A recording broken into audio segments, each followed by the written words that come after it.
Fala galera, hoje a gente vai falar sobre capitalismo informacional e a terceira revolução industrial. Nós vamos falar da quarta fase do capitalismo.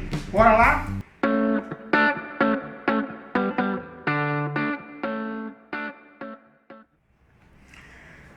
Beleza galera, eu sou o professor Raimundo e a gente vai começar a ver capitalismo informacional e a terceira revolução industrial.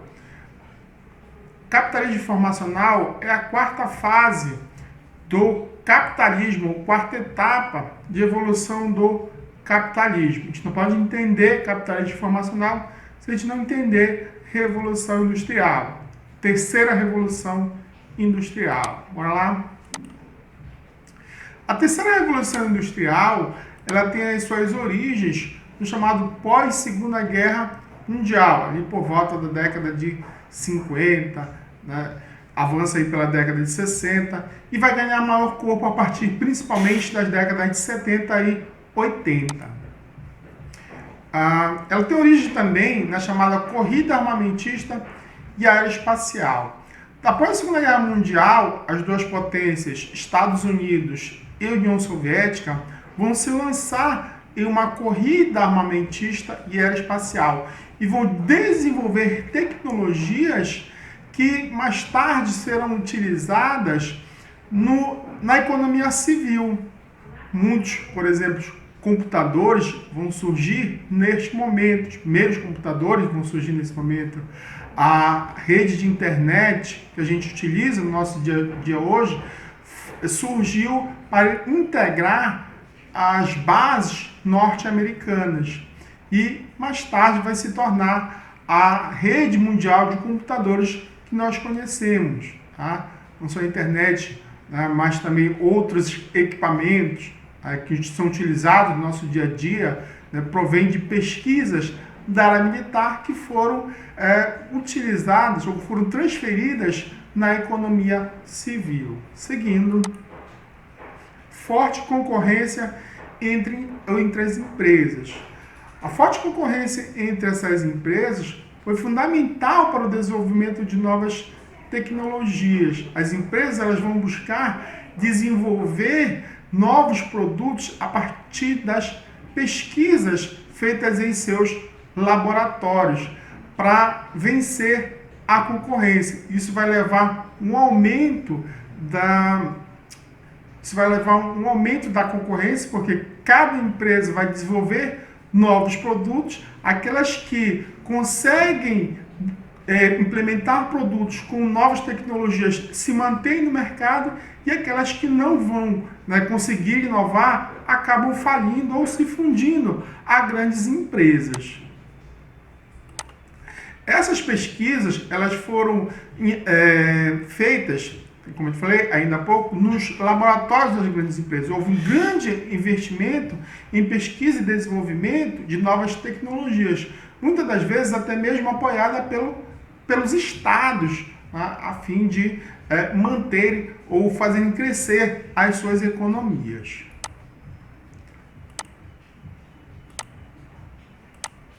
Aqui nós vamos ver as principais características e consequências da terceira revolução industrial. Uma delas é a aceleração da economia capitalista e a geração de empregos. O desenvolvimento das novas tecnologias, principalmente no campo das telecomunicações, né, dos transportes, elas vão acelerar a economia na medida em que vão aumentar a velocidade de transmissão de informação, os transportes vão aumentar o volume, né, e a velocidade de transporte de mercadorias. Então isso foi fundamental para essa aceleração da economia capitalista. E a geração de novos empregos, né, empregos que exigem uma grande qualificação do trabalhador, diferente daquele emprego, né, da economia baseada no sistema de produção fordista. Agora, né, esse emprego que surge, ele não é em grande número, mas ele exige uma qualificação do trabalhador, né, um trabalhador mais flexível, um trabalhador que esteja antenado nas novas tecnologias, seja multifuncional.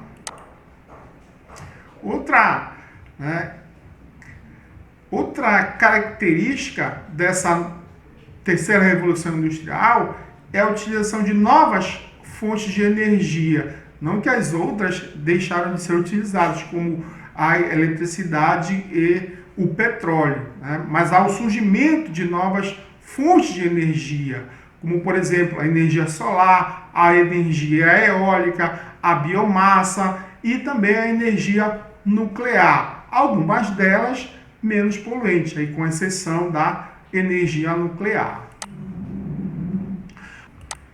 Uma outra característica é o aumento da consciência ambiental, sobretudo a partir da década de 70, quando você tem uma maior percepção de que os recursos naturais estão limitados ao planeta, principalmente após o homem chegar à Lua. E na década de 70 também que começam a haver as primeiras conferências ambientais, como a Estocolmo 1972. Ok? Continuando. Uma das principais características dessa terceira revolução industrial, ou revolução técnico-científica informacional, são o desenvolvimento das chamadas indústrias de ponta, das indústrias de alta tecnologia, como da robótica, da engenharia genética, da biotecnologia, dos transportes, das telecomunicações e informática. Dessas duas últimas, a união dessas duas, a gente vai chamar de telemática. Se eu tivesse que dizer qual dessas foram mais importantes para o capitalismo informacional, a gente poderia destacar os transportes e as telecomunicações, que foram fundamentais para o aumento da velocidade da transmissão de informação, o aumento do volume de mercadorias que passam a ser transportadas pelo mundo graças ao desenvolvimento de aviões, de navios cargueiros, o que vai baratear o frete. Ok? Então, o uso de tecnologia e do sistema informático na produção. Hoje, grande parte da produção industrial é automatizada, ou seja, utilizam sistemas de informática, robôs do processo produtivo. Claro que isso vai ter grandes consequências, como, por exemplo, a eliminação de postos de trabalho, diminuição dos custos e aumento da produção industriais. Com a robotização, você tem uma diminuição dos custos, por exemplo, com o trabalho, uma maior eficiência na produção. Isso vai aumentar o volume da produção industrial, tornando a produção mais produtiva e competitiva. E isso é bom para o consumidor porque acaba barateando os produtos, de certa maneira. Essa terceira revolução industrial, ela também foi responsável pela consolidação do capitalismo financeiro. É bom a gente lembrar o seguinte, o capitalismo ele passou por um processo de evolução e a cada momento, e a cada fase que ele atinge, não elimina a fase anterior, né? Na verdade, com o desenvolvimento das tecnologias de informação, hoje você tem um volume maior de capital financeiro circulando pelo mundo, principalmente através das chamadas infovias, como a internet, a Globex, entre outros. Hoje eu não preciso pegar uma soma de dinheiro, viajar para um país para comprar ações de uma empresa. Eu posso fazer isso da minha casa, num clique no computador, ok? Terceirização da economia. Hoje, muitas empresas terceirizam parte das suas atividades, ou seja, delegam a terceiros determinadas tarefas para melhorar a sua produtividade e assim também reduzir os custos, como por exemplo, de cozinha, vigilância, entre outros. Isso faz com que haja uma economia, já que geralmente os terceirizados, eles são mais baratos para a empresa e ela pode focar na sua produção. Expansão das empresas multinacionais. Muitas dessas empresas hoje são consideradas transnacionais, tá? E são aquelas empresas que atuam em vários países, né? Como por exemplo a Coca-Cola, a Ford, né? A Volkswagen, a Fiat. Essas empresas geralmente elas têm sede nos países desenvolvidos, mas têm filiais nos países subdesenvolvidos, principalmente aqueles países que apresentam as vantagens locacionais, mão de obra barata, energia barata, incentivo fiscal e creditício. Essas são as vantagens locacionais que atraem determinadas multinacionais para dentro do território dos países subdesenvolvidos. Outra característica dessa terceira revolução industrial é a adoção de um novo modelo de produção, conhecido como toyotismo. O toyotismo ele foi criado nas fábricas da Toyota a partir da década de 60 e visava diminuir os custos de produção, economizar matéria-prima, evitar o desperdício. Tá? O trabalhador toyotista ele não é um trabalhador especializado como no Fordismo. Geralmente ele é um multifuncionário, ele conhece todas as etapas da produção. Nesse sistema há um autocontrole da produção, um autocontrole da qualidade da produção. Nesse sistema, né, busca-se reduzir o custo de produção e assim aumentar os lucros das empresas. Tem também forte robotização do processo produtivo a fim de economizar mão de obra.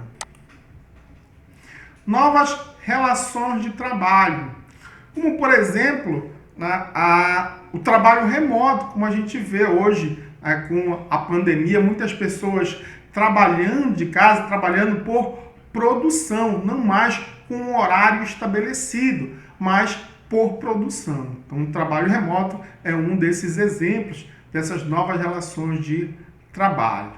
O contrato de trabalho também é uma nova relação de trabalho, onde o trabalhador assina um contrato com um tempo estabelecido para trabalhar naquela empresa. Quando termina o contrato, ele é dispensado e não recebe determinados direitos. A obsolescência programada. As empresas hoje produzem seus produtos com uma vida útil já pré-estabelecida, para que haja um consumo maior de determinados produtos. Você pode perceber que os produtos hoje, eles não são feitos para durar. Antigamente os produtos duravam muito tempo, hoje não. Então isso é a consequência da chamada obsolescência programada. Um grande exemplo são os celulares. Todo ano sai um celular novo, com uma tecnologia nova, e o celular do ano passado, da semana passada, já é obsoleto. Como eu te falei, o capitalismo informacional não pode ser entendido sem a terceira revolução industrial. Porque a terceira revolução industrial ele vai ser o motor dessa nova fase do capitalismo. Okay? Então, bora lá para a definição do que é capitalismo informacional. Também conhecido como capitalismo cognitivo, é um conjunto de doutrinas e práticas econômicas relacionadas à quarta fase de desenvolvimento do capitalismo e que tem como mola propulsora o acúmulo e o uso de conhecimentos, principalmente na área da tecnologia da informação. Nesta fase atual do capitalismo, o principal motor é o conhecimento. A principal fonte de lucro é o conhecimento. é a informação. Sem esse desenvolvimento dessas novas tecnologias, principalmente na área das telecomunicações, da informática, tá? Isso não seria possível. Hoje, grande parte da acumulação do capital vem desse uso do conhecimento. Ok? Aqui nós temos as principais características do capitalismo informacional. Valorização das empresas que produzem conhecimentos atrelados ao desenvolvimento tecnológico, como, por exemplo, as indústrias de videogames, smartphones, notebooks, que fabricam software ou que produzem software, né, e aplicativos para celulares, entre outras. Então, essas empresas são as empresas de alta tecnologia da chamada terceira revolução industrial. Grande importância dos sistemas de computadores, principalmente dos interligados através de redes, como, por exemplo, a internet. Redes, a gente pode definir como um conjunto de lugares que estão interconectados. Imagine aí uma rede de pesca. Tá? Uma rede de pesca é entrelaçada por diversos nós. Cada nozinho desse imagina que fosse um lugar, né, que está conectado a outro através dos sistemas de transporte e comunicações, formando aí uma rede. Tá?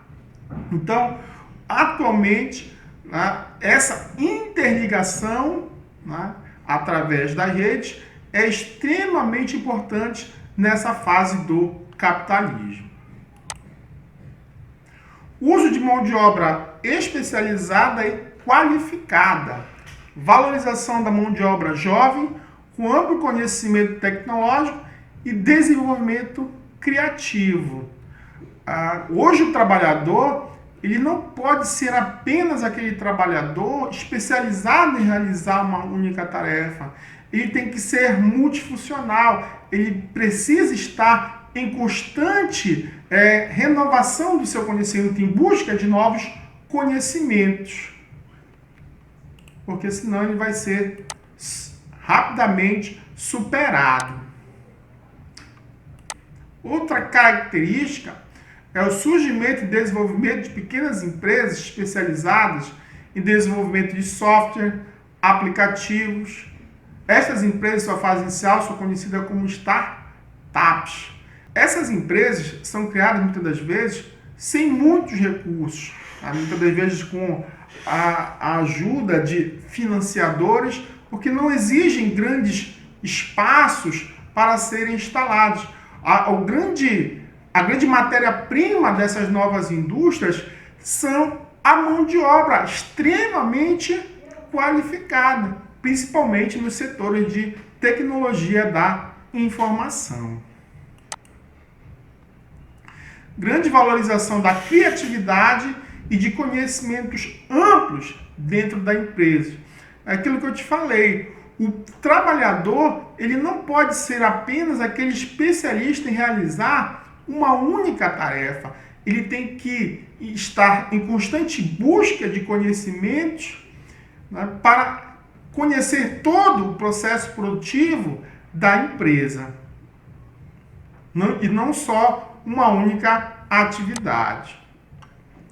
Valorização e aumento da produção e comercialização de produtos tecnológicos. A exemplo dos celulares. Acho que o grande exemplo aqui é o dos celulares.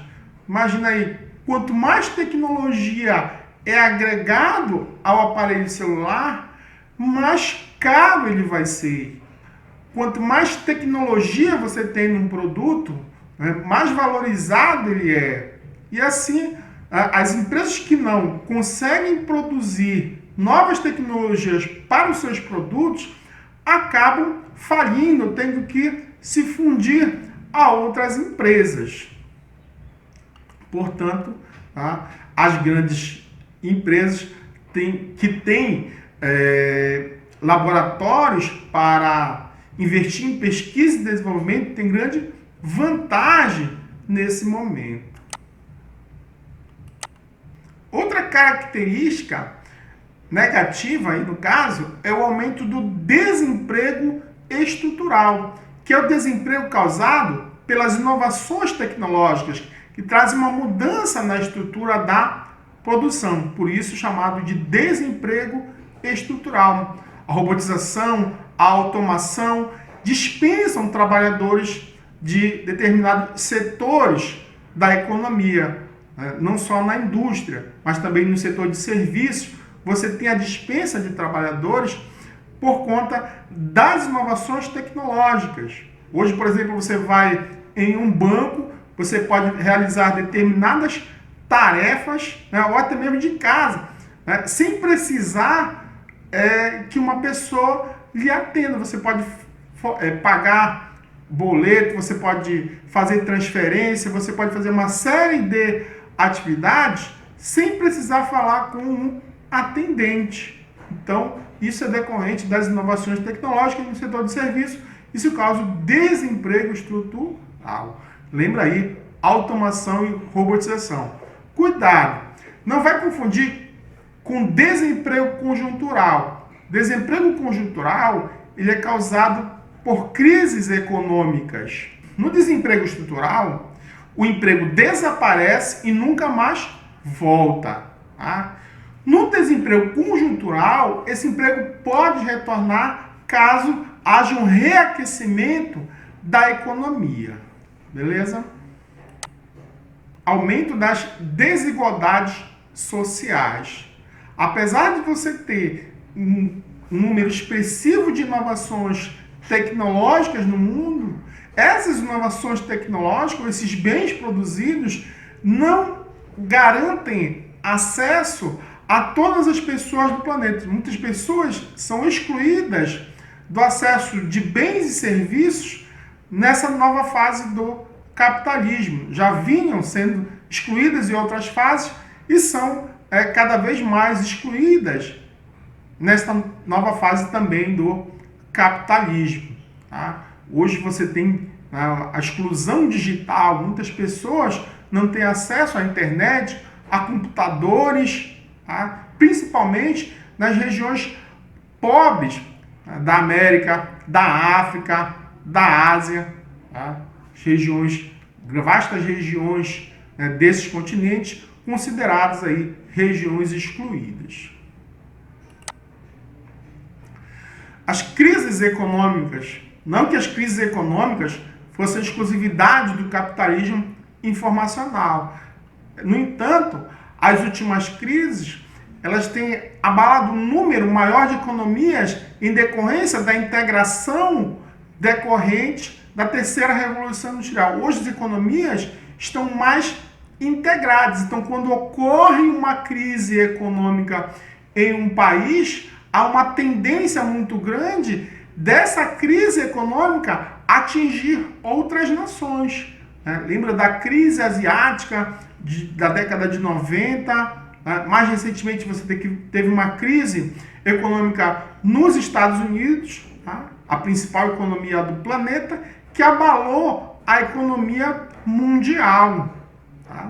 A crise na Europa em 2012 vai afetar as economias não só europeias, mas de outras regiões do globo, porque há uma integração entre as economias muito grande. Muitas pessoas, por exemplo, têm dinheiro investido nas bolsas de valores de Nova York. Muitos americanos têm dinheiro investido nas bolsas europeias. Então, quando há uma crise em determinada região, isso pode afetar várias regiões do globo. Outra característica é a adoção de políticas neoliberais. Nós vimos que cada fase do capitalismo é marcada por uma doutrina econômica. Tá? Na fase lá inicial do capitalismo, o capitalismo comercial, você tinha o mercantilismo. No capitalismo industrial, você vai ter o liberalismo econômico. Tá?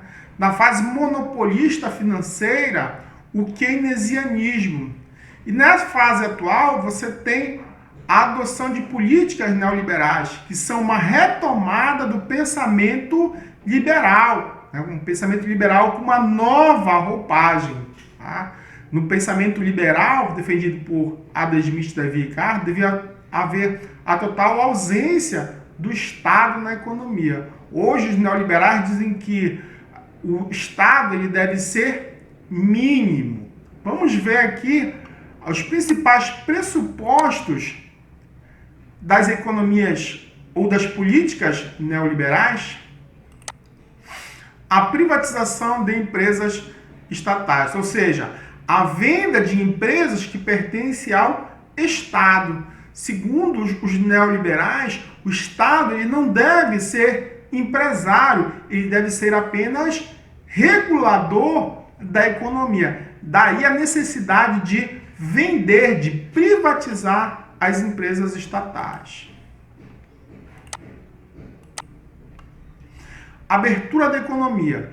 A abertura da economia é a retirada de todos os entraves à entrada de capitais estrangeiros na economia, seja capital financeiro, né, ou capital produtivo. Capital financeiro é aquele capital que entra através das infovias, e capital produtivo são as indústrias, né, as lojas, entre outros.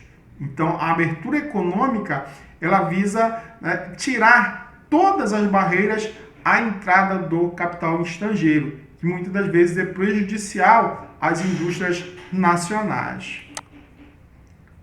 Redução dos gastos públicos. Segundo os neoliberais, o Estado não deve investir em setores ou públicos. Quem deve fazer isso é a iniciativa privada. Redução de gastos públicos, como por exemplo, na saúde, na educação, na segurança, na habitação. No Brasil, essas políticas começam a ser adotadas a partir da década de 80 e vão ter um sério impacto nesses serviços, com a redução dos investimentos nessas áreas, precarizando os serviços. E aí você vê uma explosão, né, de empresas atuando nesses setores, né? Plano de saúde, escolas particulares, serviço de segurança privada, entre outros. Redução dos direitos trabalhistas.